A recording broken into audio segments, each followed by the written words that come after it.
Hello friends, welcome back to my channel hill holy. మనకి లైఫ్లో ఒక టైం వచ్చినప్పుడు, ఒక పాయింట్ వచ్చినప్పుడు అన్నీ వదిలేసి ఒక ట్రిప్కి వెళ్ళాలంటుంది. అట్లానే నేను 2022లో నా జాబ్ వదిలేసి మార్చ్లో ఒక 2 మంత్స్ గ్యాప్ తీసుకొని ఇంట్లో అంతా టైం స్పెండ్ చేసి 2 మంత్స్ తర్వాత నేను మొత్తం సౌత్ ఇండియా మొత్తం కంప్లీట్ చేద్దామని బెంగళూరుకి వెళ్ళిపోయాను. ఫస్ట్ బెంగళూరు నుంచి నేను నా ట్రిప్ స్టార్ట్ చేసినప్పుడు ఒక మంచి ప్లేస్కి వెళ్దామని ఫిక్స్ అయినప్పుడు కొంచెం పీస్ అన్నీ కావాలనిపించింది నాకు. సో బెంగళూరు టు కోయంబత్తూర్ వెళ్ళిన ఈషా ఫౌండేషన్కి. బెంగళూరు నుంచి కోయంబత్తూర్ ఈషా ఫౌండేషన్కి వెళ్ళే రూట్ ఎంత బ్యూటిఫుల్ ఉంటుందంటే, యాక్చువల్గా మొత్తం ఘాట్ రోడ్ ఉంటుంది. ఆ ఘాట్లో బైకర్స్ అయితే చాలా ఎంజాయ్ చేస్తారు. ఎందుకంటే అరౌండ్ పిన్ రోడ్స్ ఉంటాయి కదా, మోర్ దెన్ 40 ఉంటాయి అనుకుంటా పిన్ రోడ్స్. అవన్నీ ఎంజాయ్ చేసుకుంటూ నేను వెళ్ళాను ఈషా ఫౌండేషన్కి.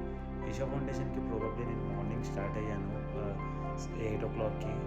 ప్రాబ్లీ నేను 12-1 వరకు వెళ్ళిపోయాను. ఎందుకంటే కొంచెం అంత డిస్టెన్స్ కూడా ఉండదు కాబట్టి ఈజీగా రీచ్ అయిపోవచ్చు. ఈషా ఫౌండేషన్కి వెళ్ళి నేను అక్కడ కొంచెం టైం స్పెండ్ చేసి ఒక డే అక్కడ ఉండి నేను పీస్ఫుల్గా మెడిటేషన్ చేసి ఎంజాయ్ చేసి నా ట్రిప్ మళ్ళీ స్టార్ట్ చేశాను. అక్కడ నుండి వైనాడ్ నుండి నేను కొచ్చి నుండి కన్యాకుమారి నుండి రామేశ్వరం నుండి పాండిచేరి నుంచి చెన్నై నుండి ఆంధ్ర నుంచి హైదరాబాద్, ఇవన్నీ వెళ్ళేసి ఎంజాయ్ చేసి వచ్చాను నేను.